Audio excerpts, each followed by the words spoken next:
Hi, this is Donna Taggert, the dietitian for Department of Aging and Human Services. So February is National Heart Month. It's to bring awareness of heart disease in our country and to encourage the focus on cardiovascular health. Sadly, heart disease still remains the #1 killer in the United States, and there's a lot of things that impact our heart. Diabetes, high blood lipids, hypertension, congestive heart failure. Some things are genetic, but a lot could be changed if we had a healthier lifestyle. Managing with diet, exercise, stress management, good quality sleep, that's a big one, and no smoking. I'm going to focus just on the diet part. How can we improve our heart health with our diet? #1 thing is basically an overall dietary pattern that focuses on the positive nutrients and less on the negative. And I'll go into what that all means in a minute. The big positive nutrient out there is fiber. And I've talked about that. I did a whole presentation just on fiber. We get fiber through our fruits and vegetables, our whole grains, our nuts and the seeds.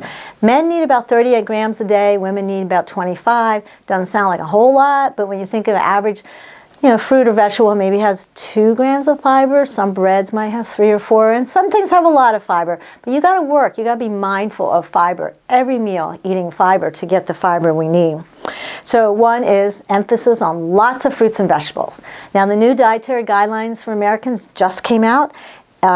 Emphasizing fruits and vegetables, that's great. They only recommend 5 a day. I say up it 9 to 11 if we can, because research shows that people who eat the most and greatest variety of fruits and vegetables are less likely to die from cardiovascular disease. 2, replace those enriched grains with whole grains. Again, the new dietary guidelines for Americans has a big emphasis on whole grains, and for that I'm very, very grateful. It's been linked with decreased cardiovascular disease. Oats and barley helps lower cholesterol, and the other whole grains have a lot of phytochemicals and bioactive things in them that help address and lower the risk for heart disease. Now you need a balance of fibers from a variety of foods, but honestly the whole grain fibers seem to have the greatest impact on heart health. And the easy way to figure out whole grain, look on the ingredient list. It says whole, #1 ingredient, boom. If it has a little seal, looks like a little sheaf of wheat, that's kind of a whole grain symbol. That says, hey, this is a good whole grain source. But again, just looking at the label, seeing what the ingredients are, how much fiber is important.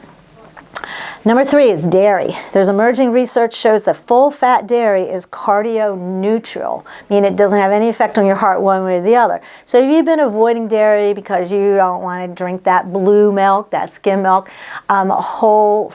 full-fat milk is okay, but keep in mind there's extra calories. So if you're trying to watch your weight, drinking a cup of skim milk versus a cup of whole milk is going to be a lot different in calorie, but also the skim milk, because there's no fat in it, it's more nutrient dense. So it has a little bit more calcium, it has a lot more of the other nutrients that you're missing in whole milk. So if you can do skim milk 1%, that's going to be better than the full fat. Recommended for seniors 3 cups a day. That's because it's been linked with bone health. So, just starting a habit, I just started I'm going to drink a glass of milk every meal, and that way I get it in. It has lots of calcium, magnesium, potassium, protein, all strong link for decreasing cardiovascular disease, lowering blood pressure, and doing good for our bones as well. Fermented dairy, of course, is going to give you that added benefit of the bacteria.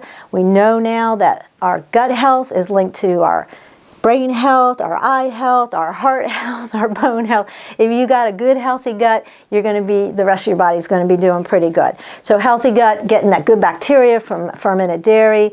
Yogurt is probably the #1 thing in our country, but kefir is a dairy that's fermented you can drink. Be careful, don't do the flavored ones, too much added sugar in them, get the plain.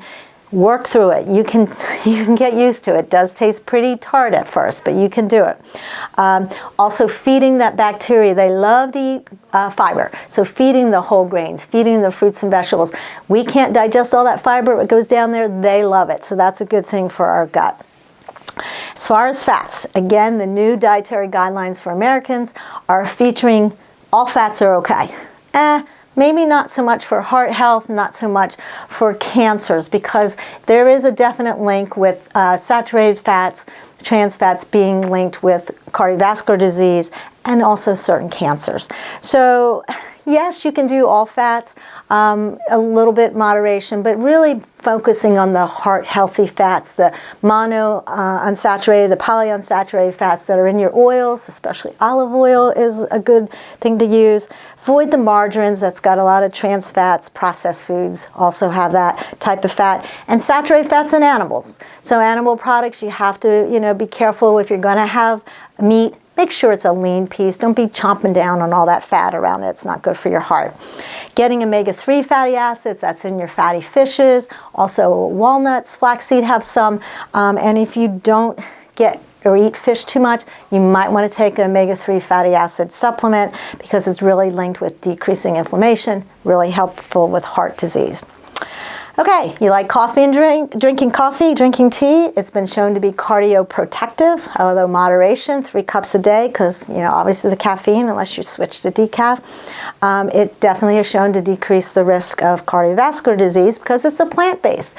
But what are you putting in that coffee? What are you putting in your tea? If you're putting a lot of added sugars, a lot of saturated fats, you might be defeating some of the benefits that come from drinking the coffee and tea.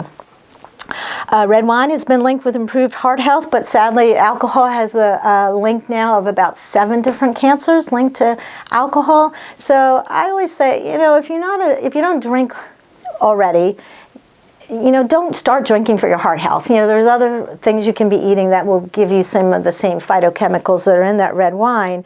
And again, just be careful. Moderation. 1 drink per day for women, 2 for men is what they recommend. Chocolate. Who doesn't like chocolate? I have a little chocolate here to show you. Dark chocolate, about 70% is what they're recommending, but 50 to 90% cacao. Cacao is a plant. It grows. It's fermented. It's got lots and lots of great bioactive compounds in there that help improve our blood pressure, decrease inflammation. That's the buzzword, inflammation. If you have chronic inflammation, it's going to affect your heart. Helps with blood clotting. It helps your arteries and veins stay elastic, so they're not hardening up and getting stiff. That can be a problem as we age. Some observational studies have said eating 3 to 6 servings of chocolate a week is decreasing the risk of cardiovascular disease. About 30 grams is a serving size. So just to show you, I was on Aldi's the other day, and this is a dark chocolate. This is 25 grams. So this is about the amount you would be eating, kind of like maybe 2 Ghirardelli squares, 5 Hershey Kisses. But again, getting that darker chocolate, this is, I think, was 73% cacao that I bought. But here's the caveat. Dark chocolate, you ever stuck your tongue in cocoa powder? It's really bitter. So dark chocolate comes with a caveat. There's going to be some added sugars. So you need to be careful that you're not eating too much. The darker the chocolate, the less added sugar. So that's good because milk chocolate tends to have other things added. But there's the calories. They're also finding heavy metal contamination with cacao chocolates. The darker is going to have more lead and cadmium. You can't avoid it. Cadmium is in the soil where it's grown. The lead's coming from some of the processing plants. So what they recommend is, again, not eating it every day, 3 to 6 servings a week. If you're a child, if you are pregnant, brain's just still forming, maybe not doing too much chocolate, if at all, because of that lead presence can affect a new little forming brain. You can go on Consumer Reports. You can look up your favorite chocolate and see where it lands in that scheme of things. So some chocolates have a lot less. So, just check that out before you start eating too much of that. Now for those negative things I said. Processed meats. They're on the negative thing. Try to limit if you can eliminate it altogether, but I always say in everything in moderation. I'm from Philly. A good hoagie once in a while I love, but I'm not going to be eating it every day. So I very seldom eat processed meats, but when I do have a good hoagie, I enjoy it. Red meats, again, limiting, don't eating it every day, just, trimming off any fat. Added sugars are a biggie. They're everywhere. They're in so many things you don't even know it's in. The good thing is there's a label now that says how much added sugar is in it. It's in grams, so just a little hint, 4 grams of added sugar is 1 teaspoon of sugar. American Heart Association says us women shouldn't have more than 6 teaspoons of added sugar a day, and men shouldn't have more than 9. So that kind of converts to 25 grams of added sugar for women, 36 for men. You think, I don't know, that doesn't sound like we get much. And honestly, if you look at some cereals with added sugars, some yogurts, you could have 3 or 4 teaspoons of sugar in that one item. So again, comparing products, looking at labels, finding ones that have less.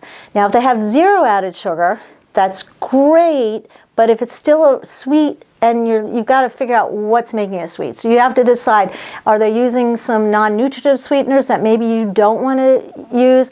I've been to a lot of seminars, a lot of webinars. There's a lot of research still ongoing about all these sweeteners. Saccharin's been out in the market for over 100 years. It's supposed to cause cancer. It really only did it in the rats they were studying. But again, if you can avoid it, I say avoid it. Why take the chance? So if you can sweeten things with fruit, it's the natural sugar in fruit, the natural sugar in dairy is not the same as the added sugar. So I take my kefir that's very tart, and I zap some berries in the microwave, frozen berries, no added sugar, just good berries, good for your heart, your brain, and mix it all, let it sit a little bit, and it flavors it. And I admit it took me a little while to get used to it. Didn't taste as sweet, but honestly, it tastes great now. And when I do have something that has a lot of sweetener in it, I'm like, wow, this is really sweet. Same thing with sodium. We get too much sodium. Most Americans get 2 to 3 times the amount of sodium they recommend. 2,300 milligrams is the recommended amount. We get 2 or 3 times that. If you eat out a lot, you're definitely getting a lot. You eat at fast food, you're getting a lot. Eating a lot of processed foods, you're going to get a lot. So again, looking at labels, readjusting your taste buds. If you can cook it at home and eliminate the salt from the recipe, use no salt added versions of vegetables or broths to make soups, you're going to really lower the amount of sodium, and it might taste different for a little while. And somebody in your family might complain. Well, put the salt shaker and say, you can fix it for you, but I'm going to give it a shot. And the more you eat it, the better it's going to keep tasting. Your taste buds change, but it takes like 6 months for those taste buds to really, really get adjusted. But I honestly now, when I eat some things out, I'm like, wow, that is really salty. So you really do get used to it. But watching the sodium is so, so important. So I recommend visiting the Heart Association's website, www.heart.org. They have sections: healthy eating, healthy lifestyle, fitness, lots of good information. How do you get better sleep? Sleep is really important, really important. How do I get moving more? How do I develop these healthy habits? If you click on healthy living, and then you click on healthy lifestyle, you can sign up for their Healthy for Good newsletter. Just put your name, your email in, and it's twice a month. It'll come with real tips for real life. Heart healthy recipes, simple ways to move more, tips to manage stress, nutrition advice, steps to build long-lasting habits. It's like having a personal coach, but hey, it's free, and it's come right into your inbox twice a month. So I really recommend you sign up for that. I did it, and already I'm really enjoying all the information I'm seeing across there. So again, visit that website. There will be a PDF you can click on in the descriptions box if you want.